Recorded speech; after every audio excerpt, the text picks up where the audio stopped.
కి shopping mall income tax office ప్రక్కన వివి మహల్ దగ్గర తిరుపతి ఆంధ్రప్రదేశ్.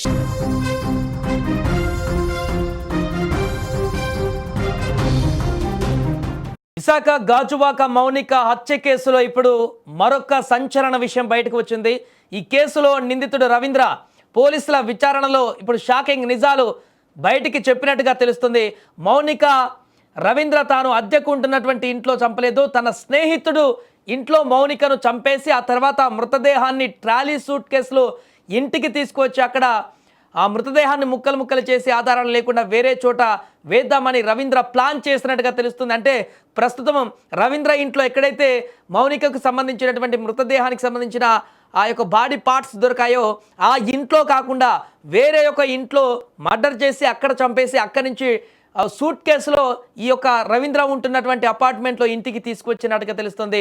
సో హత్య చేసిన తర్వాత పోలీసులకు లొంగిపోయాడు రవీంద్ర. ఇదిలా ఉంటే రవీంద్ర స్నేహితుడి వివరాలు తెలియాల్సి ఉంది. రవీంద్ర స్నేహితుడి వద్దే అక్కడే హత్య చేసి అక్కడి నుంచి ఆ డెడ్ బాడీని ఇక్కడికి తీసుకువచ్చినట్టుగా తెలుస్తుంది. దీనికి సంబంధించిన పూర్తి వివరాలు తెలుసుకుందాం. మా ప్రతినిధి లక్ష్మి మౌనిక ఇంటి వద్ద నుంచి లైవ్లో మరిన్ని వివరాలను తీస్తారు. లక్ష్మి, ఈ కేసులో మరొక ట్విస్ట్ అయితే మనకు కనిపిస్తుంది.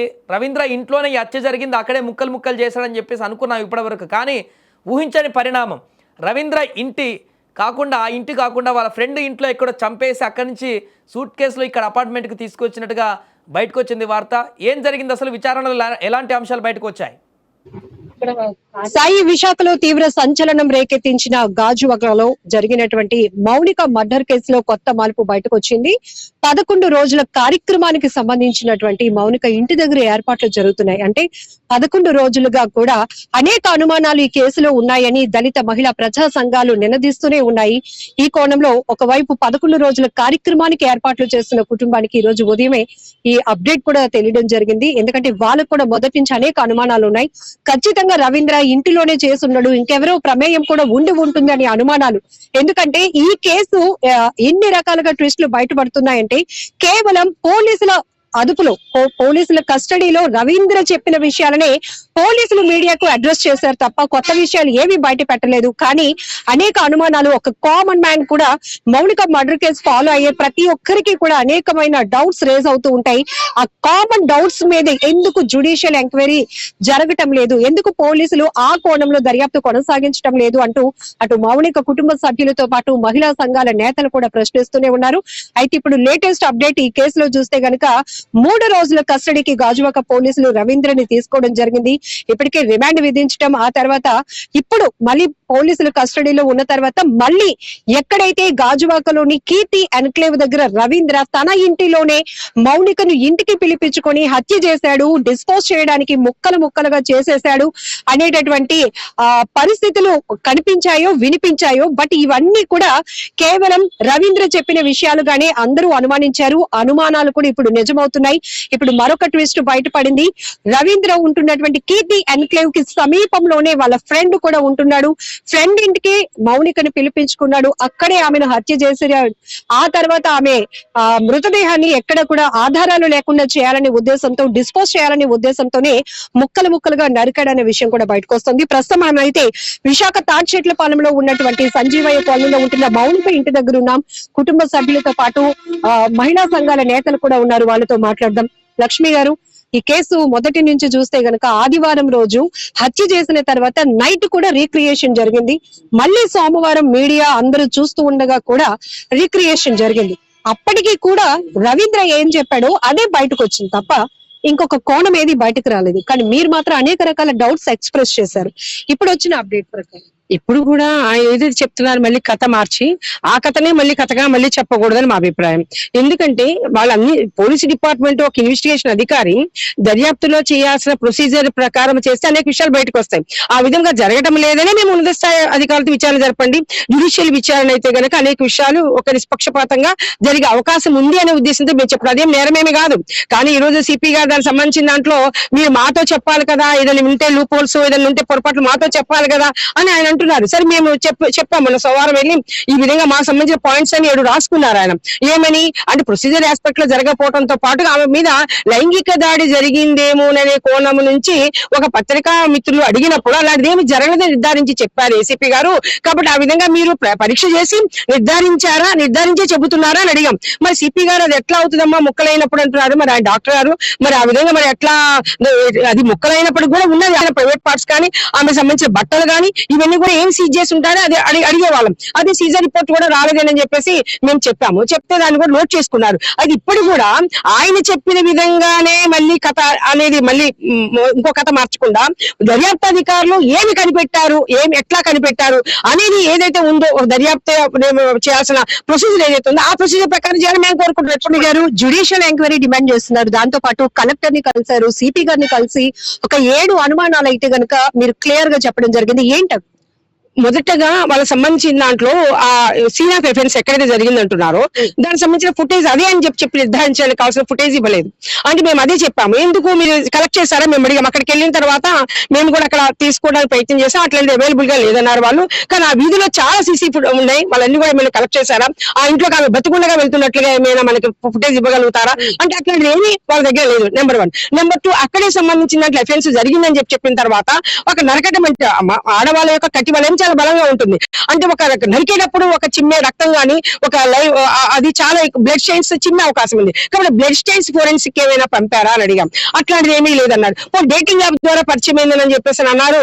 డేటింగ్ యాప్ అంటే సైబర్ ఫోరెన్సిక్ ఏమైనా పంపారా అట్లాంటిది ఏమీ లేదు. తర్వాత ఆమె లైంగిక దాడి జరిగిందేమో అనే ఉద్దేశంతో అట్లాంటి అవకాశం ఉండే విధంగా ఏమైనా క్వశ్చన్ పంపేసి ఆమె యొక్క సంబంధించిన బట్టలు గానీ ఆమె సంబంధించిన దాంట్లో ఏమైనా స్పెర్మ్ అని ఈ విధంగా ఏమైనా క్వశ్చన్ పంపించాలని ప్రిజర్వ్ చేశారా అంటే అది కూడా ఏమీ లేదు. దాని తర్వాత మీరు అది ఇన్క్వెస్ట్ చేసినప్పుడు శవ జరిగేటప్పుడు వాళ్ళందరూ కూడా పిలిచే బంధువులు బాడీ ఏ కలర్లో కనిపించింది, ఏమైనా లైంగిక దాడి జరిగినట్లుగా ఉందా, ఎన్ని ముక్కలుగా కట్ అయి ఉన్నది, లేకపోతే ఎట్లా కనిపిస్తుంది, మీకు రక్తగాయాలు ఏ కలర్ లో ఉన్నాయి, ఇలాంటి అనేక విషయాలు చెప్పి వాళ్ళ చేత నమోదు చేయించాల్సిన బాధ్యత పోలీసు అధికారుల మీద దర్యాప్తు అధికారుల మీద ఉంది. అది మేము అది అడిగాము. ఎవరైతే శవ పంచనామాదారులుగా వాళ్ళ పేర్లు కొంతమంది రాయబడి ఉన్నాయో అక్కడ సంతకాలు పెట్టబడి ఉన్నాయో ఆ పెట్టబడిన వాళ్ళని అడిగి వాళ్ళ నాన్నగారి సంతకం కూడా ఉంది. ఏమంది మీరు ఎన్ని చూసి అన్ని చేస్తూ ఏం చూస్తారు మీరు అక్కడ అంటే చూసేది ఏంటమ్మా మేమేం చూడలేదు అన్నారు. పోనీ ఆయన బాధ నుండి చూడలేదేమని మిగతా వాళ్ళని అడిగాం. అయ్యా మీ శవ పంచనామాదారులుగా మీ పేరున్నది, ఈ పేరున్నది కాబట్టి మీరు ఏం చూసి వచ్చారు అక్కడ అని అడిగాం. అది ఏమీ చూడలేదండి. మౌలిక అదే మాకు బాడీ ఇస్తామని సైన్ చేయించుకున్నారండి. మాకు మౌలిక బాడీ ఇస్తామని సంతకం పెట్టాడే బాడీ పట్టుకెళ్ళమని అన్నారు.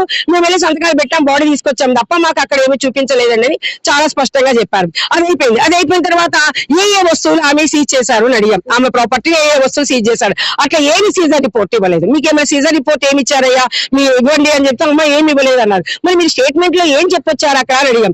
మీ స్టేట్మెంట్ ఏంటి అని అడిగారు. మీరు స్టేట్మెంట్ ఏమి ఇచ్చొచ్చారు, 161 స్టేట్మెంట్ విపులంగా అడుగుతారు, మీరు చెప్తారు, అవన్నీ నమోదు చేస్తారు, ఏమి చెప్పొచ్చారు అని చెప్పేసి అడిగితే మా వైట్ పేపర్స్ మీద మా చేత సంతకాలు చేయించుకున్నారండి అన్నారు. వైట్ పేపర్ మీరు ఎవరి చేత అంటే మా నలుగురి చేత. అంటే మన మౌనిక వాళ్ళ అమ్మగారు, నాన్నగారు, వాళ్ళ అక్క, వాళ్ళ తమ్ముడు వీళ్ళ నలుగురి చేత వైట్ పేపర్ మీద సంతకాలు చేయించుకున్నారు, దాని మీద ఏమీ రాయలేదు అన్నారు. జనరల్ గా ఎలా జరుగుతుంది, ఒక స్టేట్మెంట్ చదివి వాళ్ళు చెప్పినాక అది రాసుకొని మళ్ళీ వాళ్ళు చదివిపించి కరెక్ట్ గా ఉందని సరిచూసుకోమని అప్పుడు సంతకాలు చేయాలి జనరల్ గా. అది ఎవరిని మాయ చేయడానికి ఇదంతా అంటే ఎవరి నేరాన్ని కప్పిపుచ్చే ఉద్దేశం అక్కడ అదొకటే కాదండి.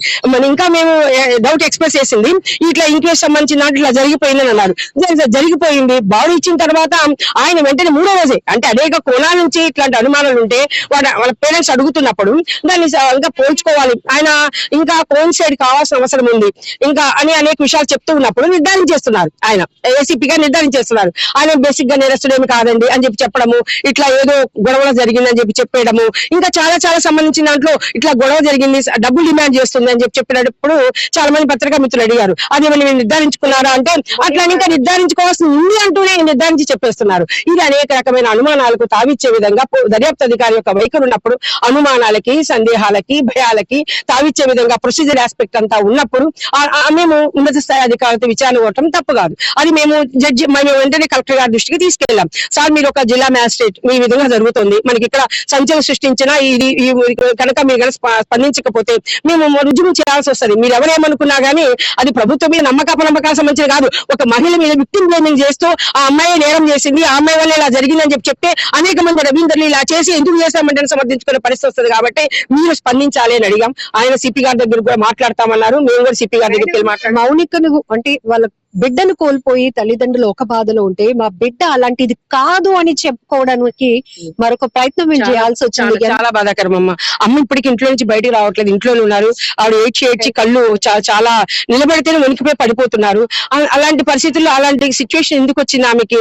ఆమె బిడ్డ ఏదో పెళ్లైన వాడితో బ్లాక్ మెయిల్ చేసి డబ్బులు సంపాదించడానికి వెళ్ళిపోయిందని, వాళ్ళ కుటుంబం నాశనం చేసిందని, ఈమె తప్పుడు మనిషి అని చెప్పేసి అందుకే ఇలా జరిగిందని చెప్పి అలాగా వస్తున్న ఒక ప్రచారం, అధికారుల నుంచి అలా వస్తున్న ప్రచారం ఏదైతే ఉందో వాళ్ళు ఏమి చేయని అసహాయత, ఏమి అర్థం కాలేదు. తనము తెలియదు, మా రవీంద్ర ఎవరో తెలియదు, ఏం జరిగిందో తెలియదు. దాంతో ఆమె కుంగిపోయి ఈ రోజు ఇంట్లో నుంచి గడప దాటకుండా బయట రాలేని పరిస్థితి ఏర్పడింది. ఎప్పుడన్నా పదే మీరు కూడా చెప్పాలి కదమ్మా అంటే ఒక్కసారి బయటకు వచ్చి ఆ విషయం మీద మీలాంటి వాళ్ళు అడిగినప్పుడు ఒక విషయం మాట్లాడుతున్నారు తప్ప తను బయటికే రావటం లేదు. ఈ రోజు కూడా ఇంట్లో నుంచి కూడా బయటికి రాలేని పరిస్థితి ఉంది. అందుకే వాళ్ళ అక్క మాత్రం వచ్చి వాళ్ళ నాన్నగారు ఈ రోజు 11వ రోజు కాబట్టి ఏదో కార్యక్రమాలకు వెళ్ళారు వాళ్ళ నాన్నగారు. మౌనిక మర్డర్ కేసు విషయంలో ఫాలోఅప్స్ కూడా మినిట్ టు మినిట్ ఇస్తున్నాం. ఒక కామన్ మ్యాన్ కి కూడా రేజ్ అయ్యే డౌట్ ఏంటంటే అక్కడ వాళ్ళ ఇంటి దగ్గర సీసీ కెమెరా కిందన ఉంది కీర్తి ఎన్క్లేవ్ కి వస్తున్న మార్గంలో కూడా మొత్తం అపార్ట్మెంట్సే, అది కూడా కవర్ అవుతోంది. ఆ రోజు ఇన్వెస్టిగేషన్ లో కొత్తగా పోలీసులు ఏమి బయట పెట్టారు, ఏం బయట పెట్టగలిగారు? ఇక్కడ చూస్తే ఈ రోజు మళ్ళీ 3 days కస్టడీకి తీసుకున్నారు. ఇప్పుడు కొత్త కోణం, ఇది రవీంద్ర ఇంట్లో తన ఫ్లాట్ లో 102 లో జరిగిన హత్య కాదు, సమీపంలో ఉండేటటువంటి ఫ్రెండ్ ఇంట్లో చేశాడు అంటున్నారు. సో ఇది ఆ రోజు ఎందుకు రాలేదు? ఆ రోజు అంటే ఈ రోజు మాట్లాడటం వెనకంటే అంటే దర్యాప్తు చేయలేదనే కదా, వైఫల్యమే కదా. మనం మాట్లాడితే రియాక్ట్ అయిపోతున్నారు పోలీస్ డిపార్ట్మెంట్. మీ దర్యాప్తు అధికారి యొక్క దర్యాప్తులోనే వైఫల్యం ఉంది. మీ ప్రొసీజర్ ఆస్పెక్ట్ అంతా మీరు ఫాలో కావడం లేదు. ఆయన కథనాన్ని వినిపిస్తున్నారు. నేరస్తులు ఏదో సీన్ మళ్ళీ రీకన్స్ట్రక్షన్ లో భాగంగా నేరం ఎలా చేశారంటే, ఎక్కడ చేశారంటే, ఎందుకు చేశారంటే అని ఆయన ఏదైతే కథనం చెప్తున్నాడో అది యథాతథంగా మీరు తీసుకుంటున్నారు. ఇలా తీసుకోకూడదు అని చెప్పేసి మేము చాలా స్పష్టంగా చెప్పాము. 2 సార్లు జరిగిన సీన్ రీకన్స్ట్రక్షన్ లో ఒక్క చోట కూడా రవీంద్ర తన ఫ్రెండ్ హౌస్ ను గాని ఇక్కడ జరిగింది అని గాని ఎక్కడ బయటకు తీసుకురాలి. అసలు ఫ్రెండే లేడంటున్నాడు కదా. ఫ్రెండ్ చాలా గొప్పవాడు, అదే లొంగిపోవాలని సజెషన్ ఇచ్చాడు. వాళ్ళందరూ కూడా చాలా బుద్ధిమంతులు, నువ్వు తప్పు చేశావు అందుకని తీసుకొచ్చి నువ్వు వీఆర్ఓ సమక్షంలో లొంగిపో అని చెప్పారు అని చాలా వాళ్ళందరూ కూడా మంచి వాళ్ళుగా, చాలా బుద్ధిమంతులుగా, ఒక గౌరవప్రదమైన సిటిజన్స్ గా వాళ్ళని నిరూపించడం కోసం ఆయన ప్రయత్నం చేస్తే అదే కరెక్ట్ అని చెప్పేసి పోలీస్ డిపార్ట్మెంట్ వారు కూడా మనం నమ్మమన్నారు. మేము నమ్మాం కూడా, ఇప్పుడు నాకు కూడా నమ్మాం. ఇప్పుడు ఒక్కొక్కరు ఇప్పుడు నేరస్థానం అదే కానప్పుడు నేరస్తులు ఒక్కరే ఉండే అవకాశం కూడా కాదు. నేరస్థానం అదే కాదన్నప్పుడు, దాంట్లో సస్పెక్ట్ చేసినప్పుడు, దాంట్లో అది కాదని నిర్ధారణ అవుతున్నప్పుడు మామే వెళ్ళినప్పుడు సీసీ ఫుటేజ్ ఎక్కడ పోతుంది? ఇక్కడ నుంచి అమ్మాయి స్టార్ట్ అయింది, మొత్తం తీసుకుంటూ పోవాలి. ఆమె ఎక్కడెక్కడికి వెళ్ళిందో, ఏమైందో, ఎవరు పికప్ చేసుకున్నారో, ఎంతమంది భాగస్వాములు అయ్యారు, అదే టెక్నాలజీ ఇంత డెవలప్ అయినాక ఆమె యొక్క ఫోన్ ఎక్కడెక్కడ ట్రేస్ అవుట్ అయిందో అనేక విషయాల ఫోన్ వాళ్ళ దగ్గర ఉంది కాబట్టి అనేక విషయాలు ట్రేస్ అవుట్ చేసుకోవచ్చు. కానీ ఎందుకు చేయడం లేదు? ఇంత అంటే అంత త్వరగానే 3 రోజుల్లోనే ఇలా జరిగింది అని చెప్పేసి ప్రెస్ మీట్ పెట్టగలిగిన వాళ్ళు ఇలా ఎందుకని ఇంత త్వరితగతిన చేయాలనుకుంటే సాక్ష్యాలని ఆయన ఏది చెప్తే అది చెప్పి మూసేయడం త్వరితగతం కాదండి. వాస్తవాలను గుర్తించి త్వరితగతిన నేరస్తులు శిక్షించి ఎంతమంది ఉంటే అంతమందిని శిక్షించే పరిస్థితి ఉండాలని మేము కోరుకుంటున్నాం. 5 ఏళ్లుగా పరిచయం, ఇద్దరి మధ్య స్నేహం నడిచింది, ఇంటికి పిలిచినా వచ్చే అంత ఒక నమ్మకం క్రియేట్ అయింది. అమ్మాయిని ఇంటికి పిలిచి చంపేసి ఆధారాలు మాయం చేయడానికి ముక్కలు చేసిందే కాక తిరిగి సొసైటీకి మౌనిక అనే క్యారెక్టర్ నే బ్యాడ్ చేసిన రవీంద్ర గురించి మీ కోణంలో ఏమనుకుంటున్నా? అసలు ఇంటికి పిలిచాడా, ఇంటికి తీసుకెళ్లాడని దాంట్లో కూడా సందేహమేనండి. అంటే వాళ్ళ మధ్య స్నేహం ఎంత ఉంది ఏంటి అనేది కూడా సైబర్ ఫోరెన్సిక్ లోనే మనకు తెలియాలి. ఉందని చెప్పలేము, లేదని డినే చేయలేము. కాబట్టి వాటి ద్వారా నిర్ధారించగలిగితే వాస్తవాలు బయటకు వచ్చే అవకాశం ఉంది. కాబట్టి మనము ఆ విషయాలకు సంబంధించిన దాంట్లో చెప్పి ఆ విధంగా నిరూపించగలగాలి. అంటే మేము ఎప్పుడు ఒక మాట నేరస్తుల కథనం దర్యాప్తు అధికారుల కథనంగా ఉండకూడదు. మీ దర్యాప్తు అదే వాస్తవం తెలియదు అనుకోండి, చెప్పండి. నేరస్తులు చెప్పింది వాస్తవాన్ని దర్యాప్తు అధికారుల దాంట్లో కూడా తెలియదే అది చెప్పండి. అంతేగాని నేరస్తులు ఇలా చెప్పారు అంటూనే అదే దాన్ని వాస్తవంగా చెప్పేసి నమ్మేసి దాన్ని చేయడం అనేది అది సరైన పద్ధతి కాదు, సరైన దర్యాప్తు కాదు. స్టేట్మెంట్ వచ్చింది, తొందరపాటు స్టేట్మెంట్ కాదండి. నేరస్తులని కాపాడే ప్రయత్నం జరిగింది ఇక్కడ. నేరస్తులని కాపాడే ప్రయత్నం చేయకపోతే టైప్డ్ మ్యాటర్ మీద ఆ విధంగా వాళ్ళే టైప్ చేసేసుకొని టైప్డ్ మ్యాటర్ కూడా అడిగాము. ఎఫ్ఐఆర్ కాపీ ఆమె తీసుకొచ్చి ఇచ్చారు. ఆయన అడిగినప్పుడు ఏ సెక్షన్ పెట్టారో ఇవ్వండి ఎఫ్ఐఆర్ కాపీ అని చెప్పి తీసుకున్నప్పుడు ఎఫ్ఐఆర్ కాపీలో 2 sections అందులో కుట్రకోవడం కూడా లేదు. మొన్న సిపి గారితో మాట్లాడినప్పుడు చెప్పాము, ముందు రోజు 3 బైకులు మాయమైనాయి ఆ ఇంట్లో రవీంద్రతో పాటు వాళ్ళ స్నేహితులు ఉంటున్నారు, వాళ్ళ అన్నదమ్ములు, వాళ్ళ బ్రదర్స్ కూడా ఉంటున్నారు, బ్రదర్ ఎవరో కథలు ఉంటున్నారు, అనేక మంది కూడా ఆయనతో లింక్ కలిగి ఉన్నప్పుడు ఖరీదైన బైకులు ఒక మనిషి 3 బైకులు వాడు ఆ 3 బైకులు కూడా ముందు రోజు మాయమైనని చెప్పినప్పుడు ఈ విధంగా అనేక మంది యొక్క కలయికతోనే ఇట్లాంటి కుట్రతోనే ఇంటెన్షన్ తోనే ఇది జరిగే అవకాశం ఉంది కాబట్టి ఆ కోణం నుంచి ఏమైనా మీరు విచారణ జరిపారా దర్యాప్తు జరిపారని మేము సిపి గారిని అడిగాం. సిపి గారు రాసుకున్నారు. మీరు ఆ కోణం నుంచి కూడా జరపండి అని ఎప్పుడు నిన్న 10 రోజుల తర్వాత అక్కడ దర్యాప్తు అధికారికి చెప్పారు. మరి దర్యాప్తు అధికారి వెంటనే తప్పించాలండి. అట్లాంటి దర్యాప్తు అధికారి దర్యాప్తు చేయించడం చాలా అన్యాయం జరుగుతుందండి. అట్లాంటి దర్యాప్తు అధికారులు మొత్తం కూడా ఎవరైతే దీనికి ఇంతకు ముందు బాధ్యత వహించి దర్యాప్తు చేశారో వెంటనే వాళ్ళు పక్కన పెట్టి ఉన్నత స్థాయి అధికారులతో దర్యాప్తు చేయించాలి. ఇది అనేక అనుమానాలు తావిచ్చే నేపథ్యంలో మళ్ళీ ఇప్పుడు కూడా నేరస్తులు చెప్తే అదే కరెక్ట్ అని చెప్పి మళ్ళీ ఎన్ని కథనాలు మారిస్తే అన్ని కథనాలు ఇది తీసుకోవడం కాదు. కాబట్టి జ్యుడిషియల్ ఎంక్వైరీ జరపాలి, సిట్టింగ్ జడ్జితో విచారణ జరపాలి, ఏ అధికారితో ప్రకటించాలి ప్రభుత్వం నిర్ణయించాలి, ప్రభుత్వం వెంటనే స్పందించాలి. ఈ విషయం మీద ప్రజాప్రతినిధులు ఇప్పాలి, అందరూ మాట్లాడాలి. ఇంత అన్యాయం మాట్లాడుతుంటే ఇది చాలా దుర్మార్గమైంది. కాబట్టి నేరం ఎక్కడ జరిగింది, నేరస్తులు ఎంతమంది, ఎందుకు జరిగింది, ఇట్లా ఈ విషయాలన్నీ కూడా బయట తీసుకురావడం అనేది మనకి ఇప్పుడున్న వ్యవస్థ యొక్క బాధ్యత. ఈ వ్యవస్థ యొక్క బాధ్యత నెరవేర్చాలని చెప్పేసి మేము మహిళా సంఘంగా డిమాండ్ చేస్తున్నాం. మౌనిక వాళ్ళ అక్క కూడా మనతో పాటు ఉన్నారు. నిజానికి మౌనికకి ఇలా జరిగిన తర్వాత నుంచి వాళ్ళ అమ్మగారు మంచాన్ని పట్టారు. ఆమె కనీసం బయటికి కూడా రాలేనంత దీనస్థితిలో ఉన్నారు. ఎందుకంటే హెల్త్ కూడా సహకరించట్లేదు. కానీ ఈ రోజు మీ ఇంటి దగ్గర 11 రోజుల కార్యక్రమానికి తప్పదు. ఎందుకంటే ప్రతిదీ ఒక సాంప్రదాయంగా జరగాలి కాబట్టి. ఇప్పటికీ కూడా మీరు న్యాయం కోసం రోడ్డు ఎక్కుతూనే ఉన్నారు, మీడియా ముందుకు వస్తూనే ఉన్నారు. ఏంటి మా ఈ రోజు తెలిసిందా, మీకు అప్డేట్ వచ్చిందా? అలా మేడం గారు వచ్చి చెప్పడం వల్ల తెలిసింది మేడం. ఒకరు కాదు ఇద్దరు చేసినట్లు. ఇంకా డిక్లేర్ కాలేదు కానీ అదే వాళ్ళ ఇంకో లింక్ లో చేసినట్లు తెలిసింది మేడం. మొదటి నుంచి మీరు కూడా చాలా డౌట్స్ చెప్తున్నారు. మీ చెల్లి ఎలాంటిది, ఇది అంతా ఒకరు చేసి ఉండకపోవచ్చు, లేకపోతే ఖచ్చితంగా రవీంద్రనే డబ్బుల కోసం తిరిగి వేధించి ఉండొచ్చు అనేది మీరు కోణంలో చెప్తా ఉన్నారు. ఏంటున్నాయి మీకున్న డౌట్స్ ఏంటిమా? ఒకరైతే మాత్రం చేయలేరు కదా మేడం, అంత కిరాతకంగా చంపడం, మొక్కలు కొయ్యడం, కాల్చడం. ఎవరో ఒకరు హెల్ప్ ఉంటేనే కదా మేడం. సో ఇది సాయి ప్రస్తుతం అయితే చూస్తున్నాం చాలా రకాల అనుమానాలు వ్యక్తం అవుతున్నాయి.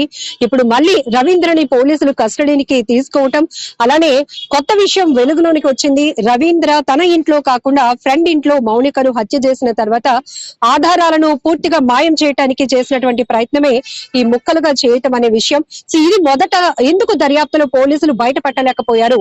ప్రజా సంఘాలు, దళిత మహిళా సంఘాలు రోడ్డు మీదకి వచ్చి న్యాయం చేయండి అని కోరితే గాని పోలీసులు ఈ కోణంలో దర్యాప్తు కొనసాగించకపోవటం అనేది ఇక్కడ చాలా బాధాకరం. ఎవరైతే నేరస్తుడు నేరం చేసింది కాకుండా ఒక హత్యకు గురైనటువంటి మహిళ గురించి, అమ్మాయి గురించి ఏదైతే క్యారెక్టర్ అసెస్ చేసినటువంటి విషయాలు ఉన్నాయో వాటిని నిర్ధారిస్తూ బయట పెట్టడం, ఈ రోజు మౌనిక మా అమ్మాయి అలాంటిది కాదు అని చెప్పుకోవడమే ఒక పెద్ద ఛాలెంజ్ గా మౌనిక కుటుంబానికి మారిపోయింది. ఒకవైపు పూర్తిగా వాళ్ళు బాధలో ఉంటే మా కూతురు ఇలాంటిది కాదు అని సొసైటీకి చెప్పాల్సినటువంటి పరిస్థితి రావటం అనేది చాలా దురదృష్టకరం అంటూ కూడా వీరంతా చెప్తున్నారు. ఏది ఏమైనప్పటికీ కూడా మౌనిక కేసును పూర్తిగా జ్యుడిషియల్ ఎంక్వైరీ ద్వారా వాస్తవాలు బయట పెట్టాల్సిన అవసరం ఉందంటూ కూడా దళిత మహిళా ప్రజా సంఘాలు డిమాండ్ చేస్తున్నాయి.